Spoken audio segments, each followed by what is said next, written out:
To paraphrase the great philosopher Baldric, there was a time when you weren't a member of a gym, and then there becomes a time where you are a member of a gym. But what is it that takes you from the one state of affairs to the other state of affairs?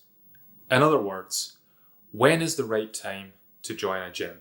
That's the subject of today's video, so let's pull up a chair and talk it through.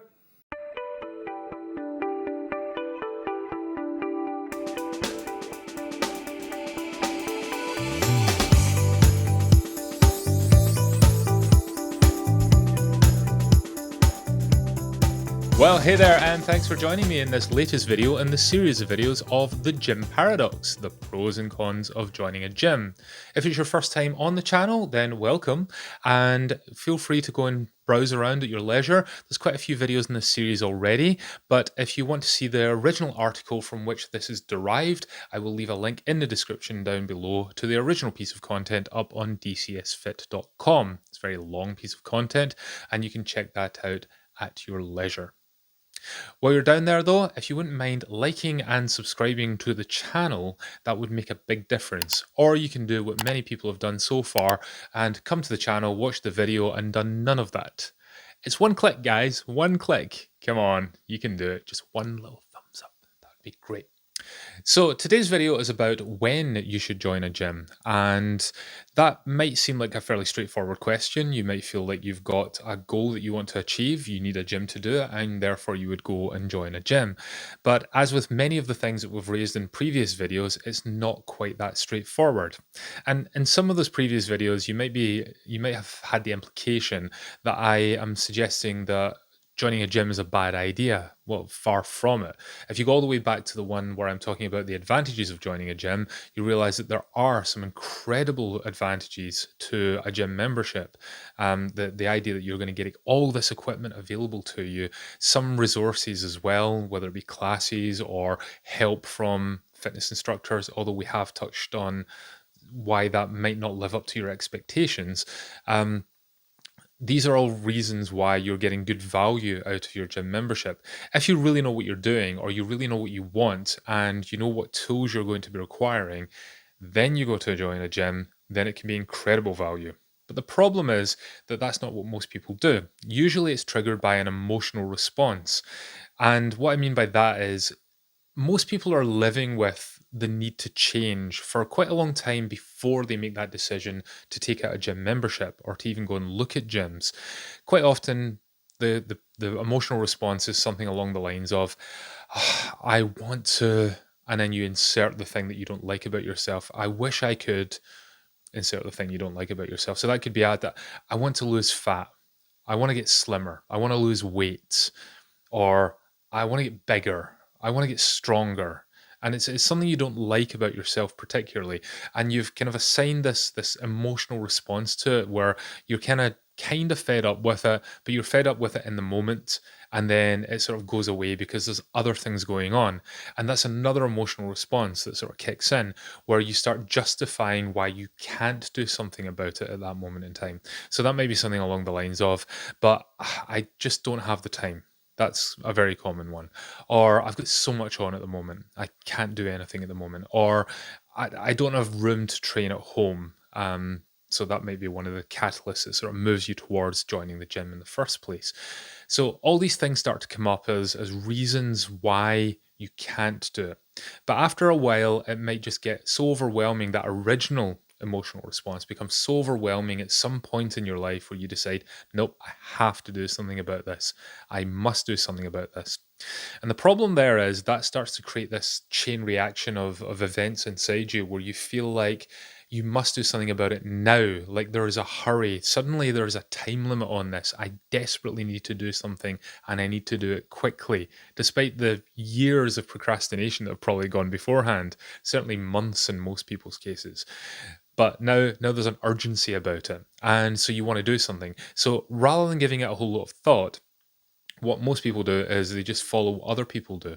And what a lot of other people do is they join a gym. So then if you know people who are already gym members, then the common thing would be to go and join whichever gym they're a member of. Or if you know some people who are fit, maybe you know of them, they're friends of friends, or it's some people you've seen online or what have you, and they're gym members, you think, well, I'll do what they're going to do. And then you do the smallest amount of research possible. Just look for the local gym, see which one or two are around, find which one's cheapest, go along, see if it looks okay, and if it does, then you hand over your bank details, and now you're a member and you're ready to go, apparently. The problem with that is that as I said, there's been no thought put into that whatsoever. And what ends up happening is you're now in a position where you've got a goal and an obstacle that you need to overcome, but you haven't thought through the plan of how you're going to overcome it. All you've done is join a gym and got access to some tools, but you don't really know what you're going to do with them. So, before you even start, do you have a long term fitness plan? Now, that might seem like it's irrelevant. You just want to get going. You want to start. As long as you start, you'll start the ball rolling. You can work all the details out later. You just want to get up off your bum and start doing something about it while the emotion's high. And to some degree, there is some truth in that, because the procrastination can really take over, and you can start willing yourself and finding excuses, as we've already discussed. You can start finding reasons why you can't go ahead with these things. So starting the ball rolling and creating that snowball effect is sometimes a good idea.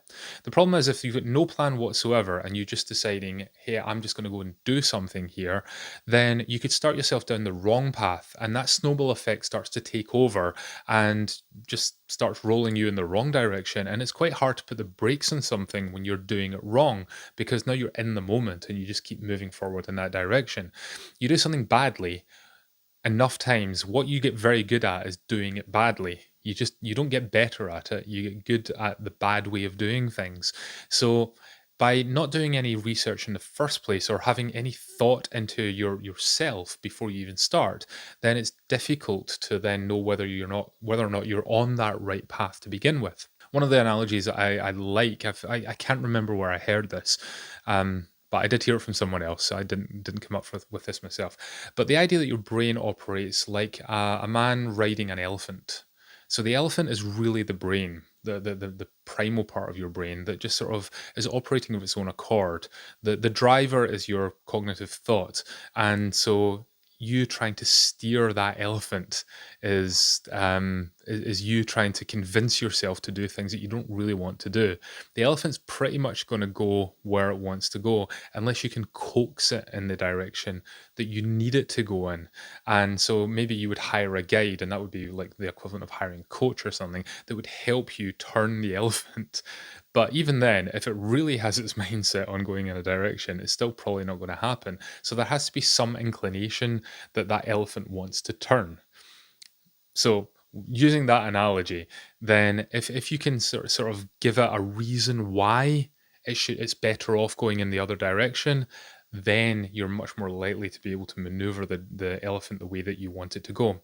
What most people do is they sit on top of the elephant and they scream, why can't I do this? Why can't and you just start doing stuff randomly, and the elephant doesn't really care. It's just going to keep on the path that it's going.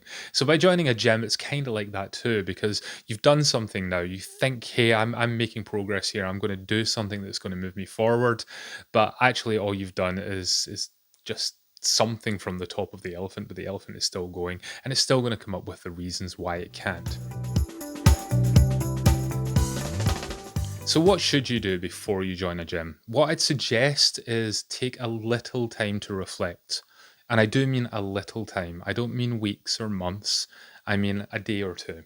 Take some time to reflect on what it is what are the problems that are in your way? What is it you're going to have to overcome? Which direction are you going to have to steer that elephant in? How are you going to have to maneuver things in order to get around the obstacles that have been holding you back up until now? For example, if you're saying that you don't have time, well, do you have time now? Has the time suddenly appeared now that you've got a gym membership? Because now you're going to have to drive to this gym. That's more time out of your day, or walk to the gym, or get the train to the gym, or whatever, however you're going to get there. Unless you live next door to the gym, then there's going to be some travel time involved. And then when you get there, you've still got to get yourself dressed or whatever and do the workout. Or if you turn up in your workout gear, you're probably going to have to go for a shower afterwards and get changed, and or go home and get changed and what have you. So all these things are taking time out of your day. So if you didn't have time before, why do you have time now? Or do you? Or are you just saying enough's enough? I'm going to make this work, but you haven't thought about how you're going to do it. The other thing is to be clear on what the goal actually is. And when you're setting a goal, it's always a good idea to be positive about the goal, as in, what is it you want, not what is it you don't want. Going back to the elephant example, just because I brought it up now, your concept should not be, I don't want the elephant to go in that direction. The idea is you want it to go in this direction over here. So what most people tend to do is they start focusing on what they don't want. So they say, I want to lose weight. So that's something you don't want. You don't want the weight anymore. And there's articles already up on the core about losing weight fast and things like that, and why that phraseology is a very bad idea. So you can go and check that out if you've got the time. Again, I'll probably leave a link in the description below so you can get to it quickly. But the idea of being positive about it, rather than saying I want to lose weight, saying I would like to be leaner. But then what's leaner? I mean, it's not very well defined. And there's also not much of a reason behind that. So I want to be leaner because would be a better way to go. I want to be leaner because I feel very uncomfortable, and I'm sort of fed up with the walking up and down stairs and getting out of breath, or not being able to keep up with my kids, or not being able to keep up with others, or just my self image is through the floor and I want to lift that. But focus on the positive parts. I want to lift my self image. I want to feel good when I look in the mirror. I want to feel leaner. I want to feel healthier. I want to feel that I'm just better in my skin. I just feel more comfortable in my skin. I want to feel that I'm not going to be a burden on anyone as I get older, although that's slightly a negative as well. So I guess you could reframe that as in, I want to be there for other people. I want to be at my best for other people. The more positive you can be about it, and the more clear you can be as where it is you want to go, the easier it's going to be for you to then work out what is it that's in your way? What are the obstacles stopping you from getting from where you are now to the place that you want to be? And if you're really struggling with that, then maybe a gym is not for you. Maybe you need more reflection time. Or coming from where I stand, this is what I do as a fitness coach. I work with people to be able to define these goals. So finding yourself a good coach, someone who can help you define this path forward and be very clear about it so that you know where you're going and you can be excited about it, and also clear on how you're going to get there and what obstacles you're going to come across so they're not a surprise to you when you get there, and how you're going to navigate around them. And then when you're reviewing gyms as an option, then you can look at the gyms and work out whether or not these gyms are going to provide you with what you need to be able to overcome the obstacles that are likely to get in your way. If it's going to do it, then great, tick, a membership's a good idea. If they're not going to navigate you around all these obstacles, or if you're convincing yourself that they are, but they're truly not, then you're just going to get frustrated and you're much more likely to just give up. The key element here is to be truthful with yourself. If you think that joining a gym is just the solution to all your problems, and you think that it's going to do all the work for you, you are deluding yourself and you're just going to waste money. If you think that the reason that you're joining is because you're going to be overcoming some obstacles that have been getting in your way in the past, but you're not being truthful about those obstacles actually being the problem, then you're still going to be wasting money. For example, if you've told yourself that you can't train at home because there's too many distractions at home and you have to get out and you have to go and find somewhere that's a dedicated fitness space, then that's a very good reason for joining a gym. We've discussed that actually in a previous video already on the advantages of joining a gym. A dedicated fitness space is a great place to be in because everyone else is doing the same thing, or they're on the same kind of journey. They're in there to improve their health and fitness. So you're not going to be getting distracted by the TV. Well, in some gyms, maybe, depending on what they've got around the walls. You're not gonna be distracted by people coming to the door, phone calls, that kind of thing. Again, I suppose if you leave your phone in the locker, that would be one thing, or you refuse to answer it while you're in there. But you're in an environment where the everybody's there in order to be fitter and healthier. Therefore, that's a good reason to be there. But if the truth is the reason you didn't do any workouts or training at home is actually because it's uncomfortable. And when you get to that uncomfortable thing, you're finding reasons not to do it, then nothing's going to change just because you have a gym membership. It might change for a week or two because you've got this shiny new object that you want to go and play with. But in the long run, how you feel internally hasn't changed, and you're just going to revert back to that. So you start finding reasons not to go. It's too cold today, I'll go tomorrow. That it's too late now. I'll leave it until tomorrow, or I've got work to do, so I'll go tomorrow. It's never going to change unless you change, and unless you're clear about what it is that needs to change within you, then you're not going to know what tools it is you need in order to help you move forward. It's also key to sequence your priorities. That means getting things in the right order. Now, quite commonly, that goes out the window when everybody's looking to do things fast. And that urgency at the beginning of the journey of I want to lose weight fast, which I've already spoken about, comes into play. So you start doing things that are perceived as hard, or perceived as beneficial. It's almost this idea that the harder you push yourself, or the more you torture yourself, the harder it is on you, the better the results are bound to be. So quite commonly, the route here is to go down the road of starvation style diets and high intensity cardio, which, if you've not done the groundwork to look at what obstacles are truly in your way at a very base level, then you're going to end up hurting yourself. And that's really going to throw you back. Now you can't do anything.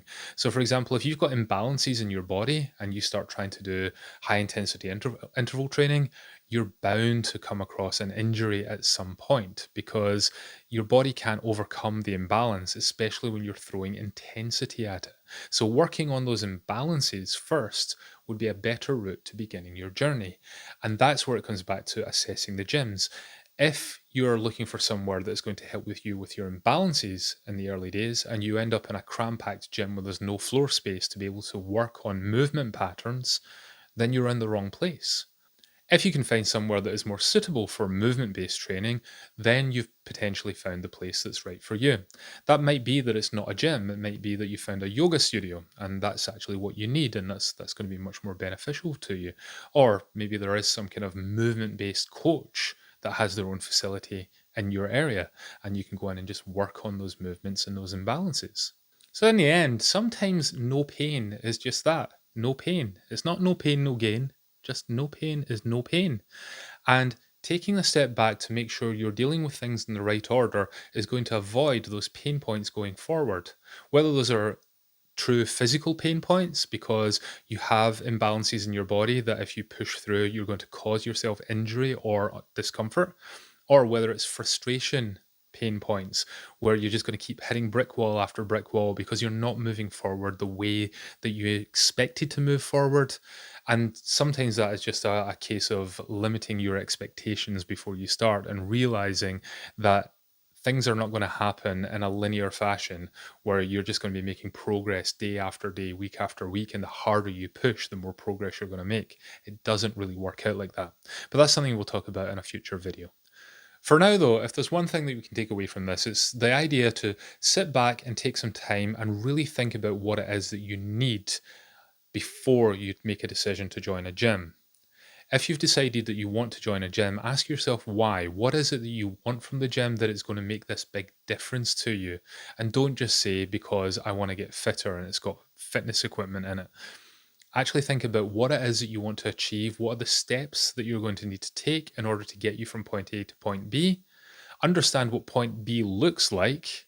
So understand, who do you want to be? What does your life look like when you get to point B? Then backtrack and try and think about all the obstacles that are likely to get in your way or have historically gotten in your way in order to get through that journey to get to point B. Think about what you'll need to get over these obstacles and see where a gym falls into that plan. However, even though I'm saying take the time to reflect, what I'm not giving you license to do here is to procrastinate. Don't go away and think about this indefinitely and think, and well, until I've got this exactly right, I can't make any moves. You will know yourself. You'll know what limitations you have to some degree at least. You'll know if you're sitting with a hip that tends to get sore when you're running. You'll know that if you have a dominant side, one side is way stronger than the other. You'll know if you have mobility issues where you go and try and put your hand above your head and it gets stuck about here somewhere because you can't get it any further because your shoulders are too tight or your lats are too tight or something. So you'll know some of your limitations. You'll also know if you've tried before where you've hit a brick wall.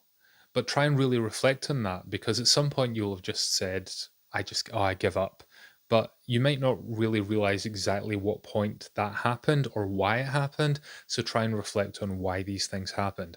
Now you can paint a picture as to where it is you want to go. But you should be able to do this relatively quickly. Sit down and do it in the space of 20 minutes, half an hour, maybe an hour. Maybe you want to journal down for a couple of days, but no more than that. After a couple of days, you should know what it is you need. Now, your job is to go out and look for the tools to help you move forward efficiently. That does not mean copying what the person down the road's doing or the person you sit next to at work is doing or someone else that has got healthy, because their obstacle route was probably very different to your one. Now, in the next video, we're going to be discussing one of the most common reasons why people do put off joining a gym. The comment of, I need to lose weight before I join a gym, or I need to do something before I join a gym.